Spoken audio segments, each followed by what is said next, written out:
मज़ीद अपडेट्स के लिए हमारे चैनल को सब्सक्राइब करें और इसे अपने दोस्तों के साथ शेयर करें।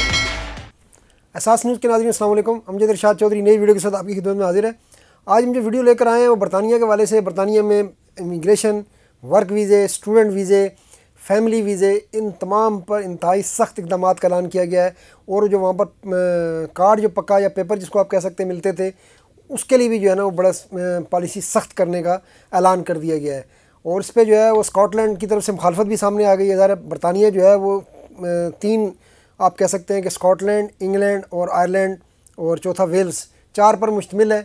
तो स्कॉटलैंड का थोड़ा सा निज़ाम बरतानिया से थोड़ा सा अलग है। तो स्कॉटलैंड ने कहा है कि वो शायद जो बरतानिया ने ऐलान किया है वीज़ा पॉलिसी पर, तो वो शायद इस पर अमल नहीं करेंगे और वो अपने लिए अलहदा जो है वो जो पहला उनका पुराना निज़ाम चल रहा है वो उसी को कंटिन्यू करना चाहते हैं। तो अब ये इस पर आगे आगे फटा भी बन सकता है।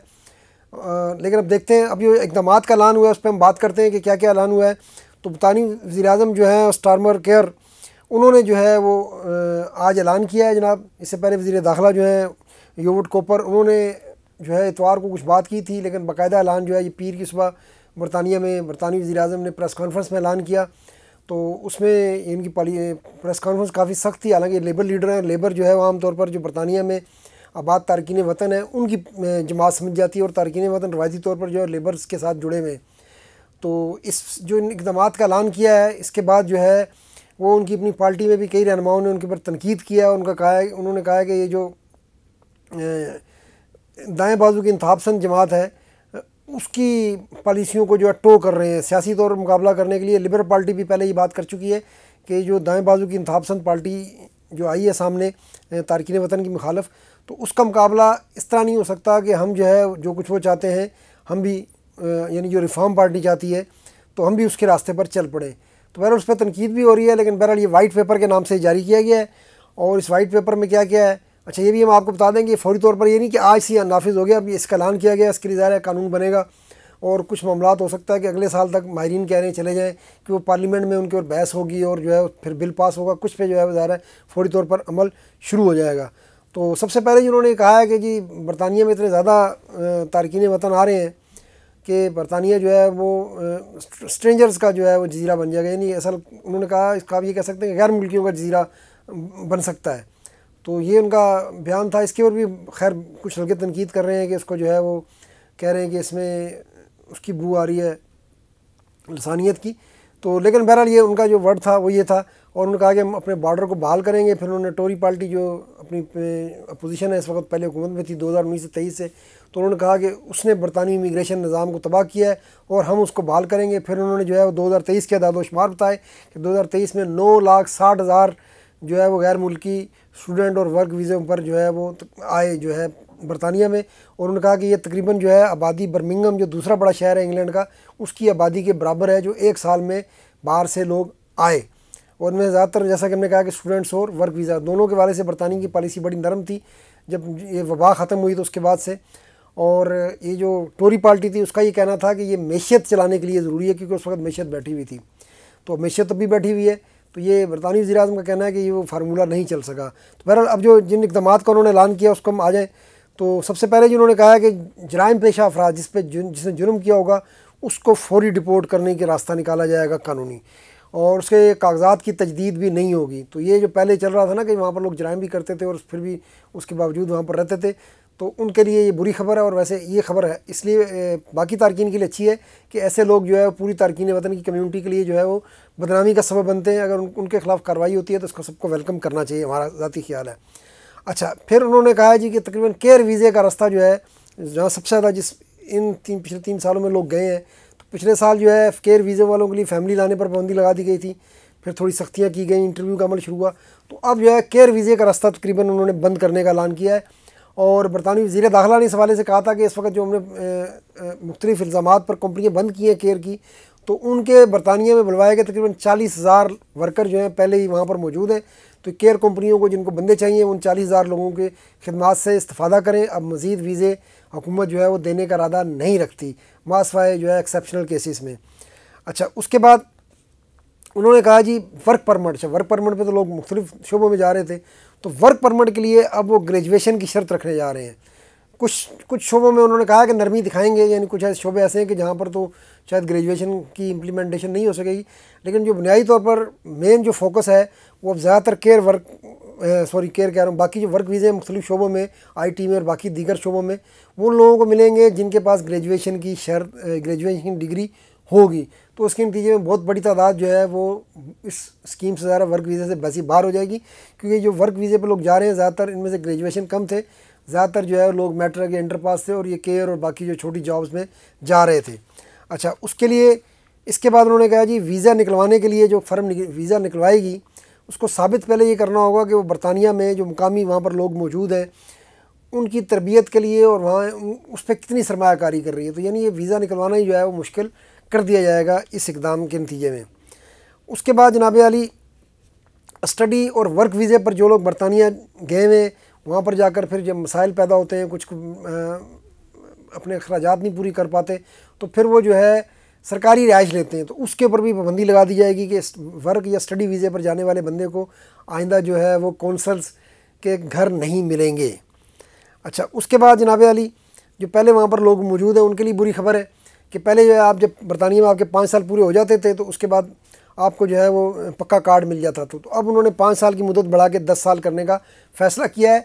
अलबत्ता इसमें कुछ हाईएस्ट जो शोबे हैं उनको उन्होंने कहा कि रियायत देंगे, उनके लिए वही 5 साल रहेगा, बाकी जो आम लोग हैं उनके लिए 5 साल से बढ़ाकर जो है वो 10 साल किया जा रहा है। फिर एक और जो सख्त शर्त है जिसकी वजह से मेरे ख्याल लोगों के लिए मुश्किलात काफ़ी बढ़ जाएंगी, वो ये है कि आगे जैसे वर्क वीज़े वाले अपनी फैमिलियाँ बुला रहे थे तो उनके लिए इंग्लिश की शर्त नहीं थी।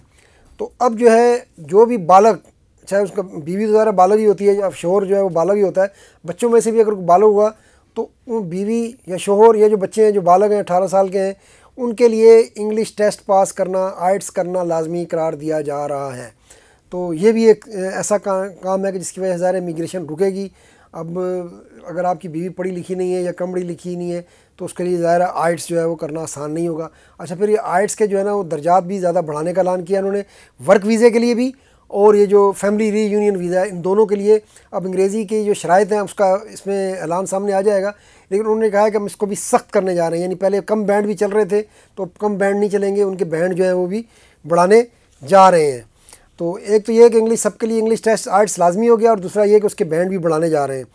अच्छा, इसका जो है उसके बाद स्टूडेंट्स वीज़े पर आ जाएँ तो स्टूडेंट वीज़े के लिए उन्होंने कहा जी कि पहले जब ग्रेजुएशन बरतानिया में कर लेता था तो उसको 2 साल का वीज़ा मिलता था, यानी वहाँ पर मुलाजमत तलाश कर ले जो भी कर ले, तो उसको कम करके 18 साल किया जा रहा है।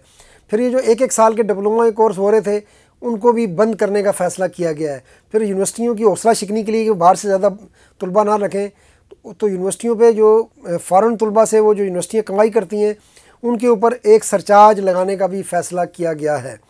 अच्छा, इसके बाद जनाब आली जो वज़ीर-ए-आज़म ने मज़ीद ऐलान किया है वो ये है कि हमने इमिग्रेशन इस साल जो है ना, उनको वैसे तो हुकूमत का अंदाज़ा ये उन्होंने फिगर नहीं दिए, लेकिन जो हुकूमती ज़राए से खबरें आ रही हैं कि 3.5-4 लाख तक लाना चाहते हैं। यानी ये पिछले साल भी तकरीबन 7,28,000 थे। तो उनका ख्याल ये है कि इन इक़दामात से अगले 1 साल के अंदर जो है वो तकरीबन इसको निस्फ़ किया जाए, ये हुकूमत का टारगेट है। अब देखते हैं वो टारगेट हासिल कर पाती है नहीं पाती, लेकिन इन इक़दामात के नतीजे में ऐसा लगता है कि हुकूमत जो है वो इन इक़दामात को उस टारगेट को हासिल कर लेगी। अच्छा, ये फिर एक और रिपोर्ट आ रही थी बरतानवी हुकूमत की तरफ से कि पाकिस्तानी, श्रीलंकन और नाइजीरियन के लिए वीज़ा की जो दरख्वास्तों की जो है स्क्रूटनी है वो सख्त कर देंगे। लेकिन ये है कि ये अच्छी खबर है कि अभी इस जो हुकूमत ने वाइट पेपर जारी किया है इसमें पाकिस्तान का ये बाकी दोनों मुल्कों का नाम नहीं है। तो ये जो इनका नाम इसलिए आया था कि ये हुकूमत ने अपने डेटा से देखा है कि इन तीनों मुल्कों से जो स्टूडेंट या वर्क वीज़े पर लोग गए तो तकरीबन उनमें 16,000 लोगों ने वहाँ पर सालम जाके अप्लाई किया है। तो ये बहुत बुरी बात है, ये बिल्कुल सिस्टम का मिसयूज़ है। अगर आप वर्क वीज़े पर गए हैं तो आप वहाँ पर जाके काम ही करें। इस तरह आप स्टूडेंट पर वीज़े पर गए हैं तो वहाँ पर आप पढ़ाई के लिए हैं तो आप अपनी डिग्री मुकम्मल करें और उसके बाद मुलाजमत तलाश करें। अगर जाके आप इसका मिसयूज़ करते हैं और सालम अप्लाई करते हैं तो उसके नतीजे में वो जो आपका एक तो आपका मुल्क बदनाम होता है और फिर वो नई रुकावटें खड़ी हो जाती हैं कि जो जेन्युइन स्टूडेंट है या जेन्युइन जो वर्कर है जिसने जाना है उसके लिए आप रुकावटें खड़ी करते हैं। तो मेरा ख्याल है इस पर हुकूमत ने अभी तो उसका नाम नहीं लिया और ज़्यादा बेहतर ये है कि ऐसे लोगों के लिए सालम के दरवाज़े बंद करने का रास्ता निकाला जाए, ना कि उनके मुल्कों में जो लोग सही तरीके से आना चाहते हैं उनके लिए भी दरवाज़े बंद किए जाएँ। अच्छा, इस पर जो है वो रद्दमल भी आ रहा है, ज़ाहिर है सबसे ज़्यादा लेबर की तरफ से आ रहा है, फिर केयर वर्कर्स केयर वर्कर्स जो लाते हैं, जो केयर होम्स वाले हैं, उनकी तरफ से केयर होम्स वालों का कहना है कि उनके पास पहली किल्लत है और वो इन पाबंदियों के नतीजे में जो है उनके लिए केयर होम्स कई जो है बंद होना शुरू हो जाएंगे। तो हुकूमत कहती है कि पहले 4000 लोग हैं, आप उनको भर्ती करें। तो खैर वो तो अब देखते हैं। लेकिन स्कॉटलैंड की तरफ से जनाब अली ये आवाज़ आई है, स्कॉटलैंड की डिप्टी फर्स्ट मिनिस्टर है केट फोर्ब्स, उन्होंने ये कहा है कि बरतानिया ने जिस तरह की इक़दामात का ऐलान किया है, ये स्कॉटलैंड को सूट नहीं करते। स्कॉटलैंड एक छोटी आबादी वाला मुल्क तो नहीं कहेंगे, लेकिन ज़रा हिस्सा है, तो 50 लाख उसकी आबादी है। वहाँ आबादी बूढ़ी हो रही है, आबादी शरह भी कम हो रही है। तो उन्होंने कहा कि हमें तो केयर वर्कर्स की भी ज़रूरत है, और फिर उन्होंने कहा कि स्कॉटिश यूनिवर्सिटियों का निसार गैर मुल्की तलबा पर बहुत है और हमें तलबा की भी ज़रूरत है। तो इसलिए उन्होंने कहा है कि हमें जो है अब हो सकता है कि बाकी बरतानिया से अलग जो है वीज़ा निज़ाम लाना पड़े। तो ये अब एक फड्डा भी होता हुआ नज़र आ रहा है स्कॉटलैंड का। इसका देखते हैं हुकूमत, बरतानी हुकूमत पे क्या कहती है। और आपको पता है कि स्कॉटलैंड के हवाले से तो पहले भी वहाँ पर एक रेफरेंडम भी हो चुका है उनके लिए आज़ादी के हवाले से, जो नाकाम हुआ था। लेकिन स्कॉटलैंड में जो SNP है वो इस बात पे पहले भी स्कॉटिश नेशनल पार्टी जो है वो कहती रही है कि बरतानिया से अलग होना चाहती है। तो अब इस पर ये जो अलग वीज़ा निज़ाम की बात हुई है, ये भी उसको फ्यूल करेगा। तो अब देखते ही हैं कि जी आगे क्या होता है। लेकिन ये कि बरतानिया ने अब एक अच्छा रास्ता जो खुला हुआ था उस पर मज़ीद बहुत सख्ती होने जा रही हैं। केयर वर्कर्स के वीज़े तकरीबन बंद हो जाएंगे। अक्सर वीज़े जो है वो ग्रेजुएशन जो बंदा होगा, जिसके पास ग्रेजुएशन की डिग्री होगी वही जा सकेगा। फिर फैमिली के लिए इंग्लिश टेस्ट लाजमी हो गया है। तो ये सारी चीज़ें जो है मजमूई तौर पर बरतानिया में जाने वालों के लिए अब मुश्किलात होंगी। आज के लिए इतना ही, इंशाल्लाह फिर मिलेंगे। अल्लाह हाफ़िज़। मज़ीद अपडेट्स के लिए हमारे चैनल को सब्सक्राइब करें और इसे अपने दोस्तों के साथ शेयर करें।